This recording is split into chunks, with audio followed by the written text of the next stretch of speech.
Now, let's take you to one of our leading stories. The city of Johannesburg has a new look mayoral committee. Executive Mayor Dada Morero announced his list of MMCs earlier today. The keys to the metro's purse will be held by Margaret Arnolds of the African Independent Congress, while Councillor Ashley Sauls from the Patriotic Alliance will take on the transport portfolio. Tapelo Ahmed of Al Jamaa is the new MMC for development planning, while Housing Ministry will be run by Anthea Natasha Leach. Nomoya Mnisi will serve as Economic Development MMC. Health and Social Developments becomes the responsibility of Eunice Mgcina, and Jack Sekwaila takes charge of public safety. For more on this, we're joined now by Executive Mayor Dada Morero. A very good evening to you. Thank you so much for your time this evening. You've announced the executive leadership of Johannesburg, indicating that it's a good mix of leadership. What informed your decision on who gets placed into which position?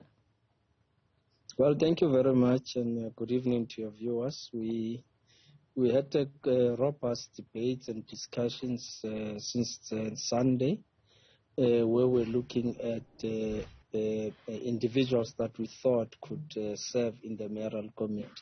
So there were discussions with parties right up until yesterday evening, when we finalized the list of those that would serve into the mayoral committee. And this was based on the purpose of the set skills that we're looking at, experience, and of course the knowledge that is there amongst the councillors. So we then arrived at that decision to put this collective together. So just expanding on what you're saying, in your statement you did say that you'd like to assure residents that this was not a power-sharing exercise, but of course the marrying of those different skills, capabilities and experience, which sounds good on paper, but the reality is that it's not common decency for parties who willingly enter a coalition to uphold their agreements. Like in the instance of your election, fragile multi-party coalition governments falling apart amid the confusion, greed, and almost no consideration for what is best for residents. How are you going to now maintain this balance?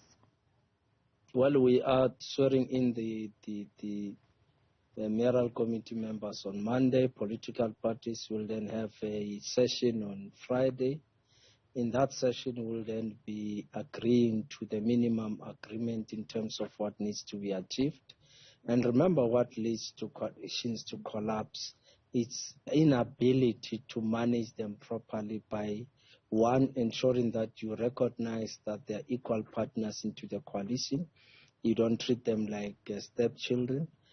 Two, you ensure that all the issues that needs to be advanced in the council, you negotiate those issues together so that it becomes an owned decision by all of you as coalition partners. So that is the attitude.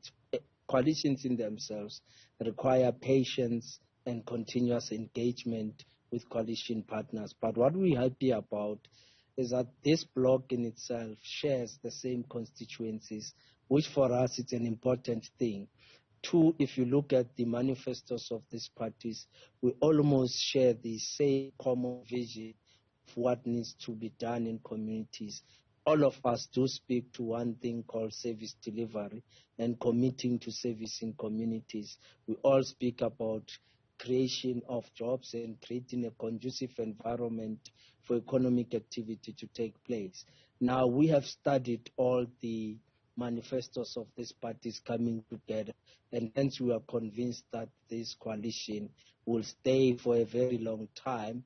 In fact, we are convinced that it will conclude and complete the term. Yeah, and speaking of service delivery, with the ANC being given another chance, you've promised to fix the city of Johannesburg. As we speak, City Power is on an 8 billion rand negative cash balance. A mammoth task lies ahead. What will your priorities be? Well, as I said, our priorities first will be to try and stabilize the finances of the city. ensure that our finances are in a stable situation, including increasing on our revenue collection and ensuring that we start a process to drop the overdraft, especially in MOEs that are sitting at an overdraft that is at unacceptable levels. We would want to push that down. Would want to then advance on service delivery projects. So we have agreed collectively with parties that will then be implementing what we call accelerated service delivery, going to communities and bringing all departments of the city into one area at a particular time so that all the services are brought and managed in one area at a particular time. So we are focusing on service delivery as one of the main priorities that we want to do. Would also be focusing on issues that are related to our intergovernmental relations to help us work much better and smarter with the provincial and national government, and will also use the district development model to help us implement what we want to do. So those are the core issues that we want to do. And, of course, focusing on the issues around energy. As you know, that we've got a big challenge in Johannesburg or the country at large around issues of load shedding. How do we mitigate against load shedding, reduce load shedding? Because we are sure that if we do the right things that we want to do, once Eskom asks for stage 2 and stage 3, we think we'll be able to keep the lights on in Johannesburg immediately, whilst we try to push so that even when we get to stage 4, at minimum, we should be able to still push back the effects of load shedding. I suppose that comes as comforting news to the residents, because today is the first time in 32 days that Eskom has announced that there will be no load shedding, which of course points to the electricity crisis in South Africa. And as you make that announcement, we know that former Mayor Mpopalazi and her team were talking about a plan to reduce rolling blackouts by 2 stages in Johannesburg, almost modeling on what was seen in Cape Town. And I think they had spoken about a timeline heading towards October. Are you more or less working on the same model? I mean, to just bring some...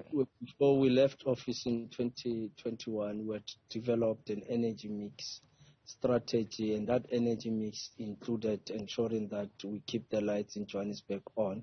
So I think about 3 months ago, they then convened an energy summit, and they took the document as is, which was developed by the ANC government to deal with issues of energy.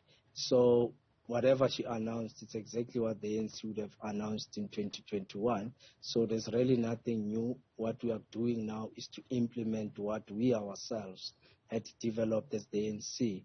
And unfortunately, she could not say it in public that all these proposals that she's presenting were contained in the energy mix document, which was developed by the advisory team to Mayor, the late Mayor Jeff Makubu, who had an energy advisory team that had developed that energy mix strategy, which is now at the stage where it is implementable, and we are going to implement.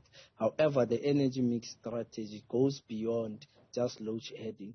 It talks to a number of issues, including gas, and how do we bring gas into our own townships and suburbs to ensure that we reduce the impact on the grid, and all other alternative sources of energy are contained in that document.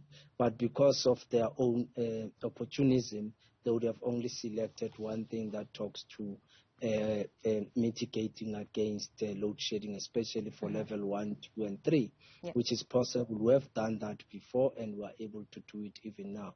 So we will, of course, be advancing our energy mix program and ensure that we can keep the lights on in Johannesburg.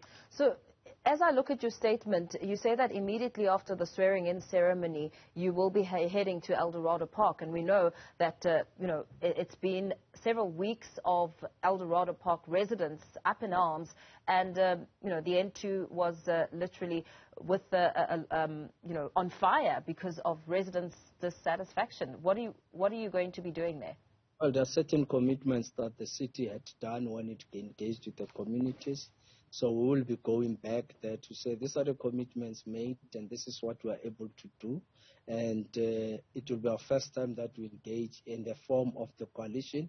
Of course, different parties in the coalition have been engaging consistently with the community of El Rado Park through its own structures and branches. So we're basically going there to consolidate on the program, to move forward, to help and resolve the crisis that is there in Eldos.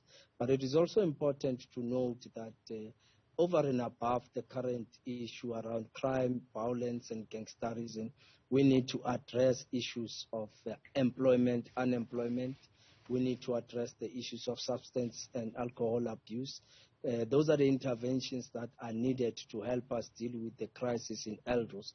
And not only Eldos, in fact, the entire townships around Johannesburg, so that we help them to be productive. And in doing so, it means we must create an environment conducive for economic growth and job creation, which I think we will be making certain commitments and announcements around issues of jobs. One of the key things we want to do is to advance on our program of co-production so that communities can find expression in the economy of service delivery, which the city budgets for, so that they can participate in that economy, and by so doing would have created entrepreneurs, and over and above entrepreneurs would be able to create jobs. So there's quite a number of programs that we want to introduce immediately we take office on Monday, to ensure that we can change the face of Johannesburg, especially in the area